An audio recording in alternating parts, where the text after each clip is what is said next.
All right, guys, today we're going to be changing the gear lubricant in this 1999 Mercury Force 120 horsepower outboard. A couple things you're going to need. The manual calls for premium gear lube, flathead screwdriver, one of these things with the pumps, a pan, something to then put the old oil in.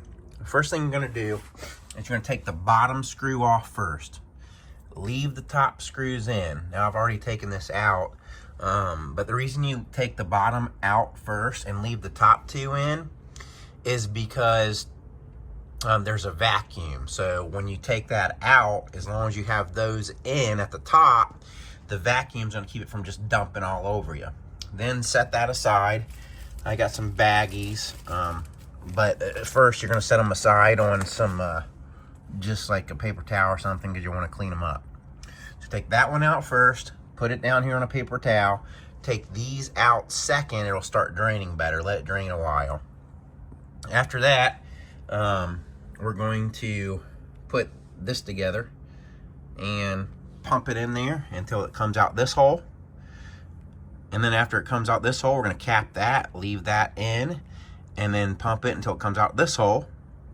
Then we're going to cap that, which then helps with the vacuum deal. So that way when we take this out, all the oil doesn't dump back out. Just take that back out, we'll put the bottom screw in. Now, one of the things that was kind of hard, it was to get the correct crush washers. And these are like the seals. I went ahead and got brand new ones just because I thought it would, I just wanted to put new washers on it. It hasn't been really changed. I had to drive all over the place, so I got the part number. Part number is right there. Online, I'm noticing it's adding a Q, but I was told that's the same thing. They just changed these numbers a lot. For 3 of them, $3.20 with tax, they were $1 a piece. And that's kind of what I'm seeing online too, for the most part. You can sometimes get a big pack for cheaper, but most of them online are gonna be about $1 a piece, sometimes even more. By the time I change this again, might be more. So I'm gonna stop this video here and we'll start installing the new oil next. All right, next I just put the new washers on the screws. All right, now one of the things I've done is I've taken a paper towel and just cleaned that the best I could. But you can still see some of the blue remnant there. I'm not sure if that'll be an issue or not, but I definitely scrubbed on it pretty good. And then you can see on that one too, some blue left. So I did a little bit more inspecting and I found that there was an old crush washer seal still left in there. The people I had work on this last to actually do this left the old one in and put a black one on top of it. So I contacted my buddy,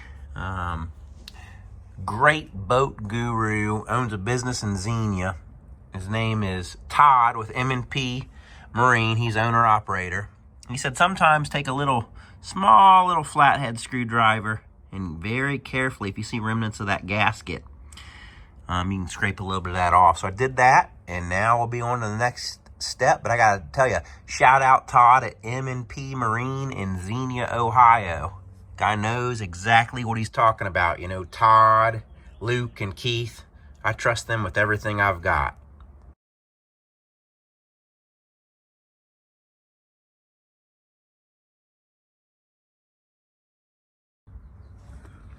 All right, we have that screwed it in first. A little oil still running down. It's interesting, I've had that setting overnight.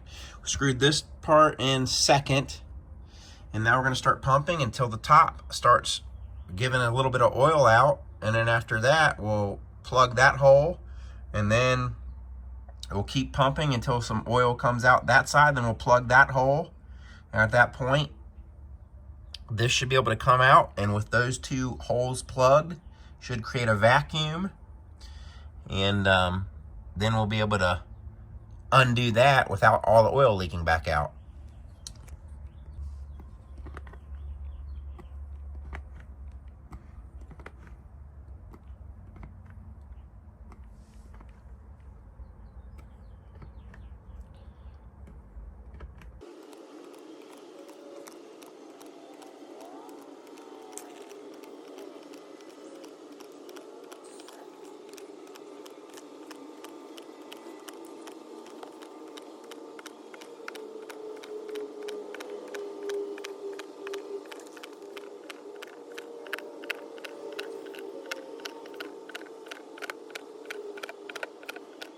Now that took a long time.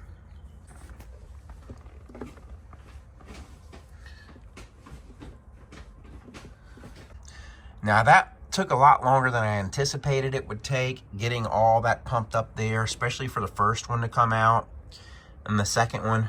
One thing, doing it again, have a lot more paper towels than you think, just because when it starts oozing out, it gets everywhere, and if you have a garage floor or whatever, you don't want to get all over the place. And it didn't leak right down to the pan. And then have a big screwdriver. These are pretty big. As for a flathead, it's a pretty big flathead slot there. And I used the small one, but I felt I wasn't getting it tight enough, so then I got the big one out and then pumped some more after I screwed that down pretty tight. Next, I'm gonna try to take this out. Another thing you might wanna do is have some rubber gloves as something to do if you're not doing this often, but I really wanted to make sure I could get those screws on really quickly, so I was okay without the rubber gloves, because as soon as that started oozing out, I felt like there was a little bit of a sense of urgency I needed to take to get those screws in. I don't know if that much mattered really, but because then once I got that first screw in, it took a little bit of time, and it still pumped out pretty quickly. It was quick. Once it came out here, it came out of here pretty quickly after I got that one inserted. Next will be unscrewing this and then putting that last screw on. Hopefully a lot of this doesn't drain and that vacuum seal does what it's supposed to do. All right, got it all full now. A couple just little reflections here. Having the small screwed flathead definitely came into play. As when I took the nozzle out from down here, I couldn't get the big screwdriver in, so luckily I had this laying here and I could get that in real quick. I mean, a little bit of oil came back down, but it wasn't anything much at all. And then once I got it going with this one, came back in with the bigger one and was able to tighten it up pretty good, put some torque on it pretty good. So at any rate, that's how you do it all. It didn't seem like it was too big of a deal, not that difficult of a job. The new oil going in was like almost honey colored, and what comes out, it was definitely black. There was no milky color to it. Apparently if it gets milky, that means there's some water in there, so the good news is there wasn't anything like that. But the new going in definitely looked nice and clean and almost like a honey consistency on the color, and even sort of it wasn't as thick as honey, but definitely a little bit thicker. And keep a lot of paper towels too. It's another thing I found out, because even with this pan here, it's going to run down here, and this pan can't even come all the way over. It runs down, dripped on the garage floor. So paper towels are pretty important too. All right, lower unit gear lube change. Thanks for watching.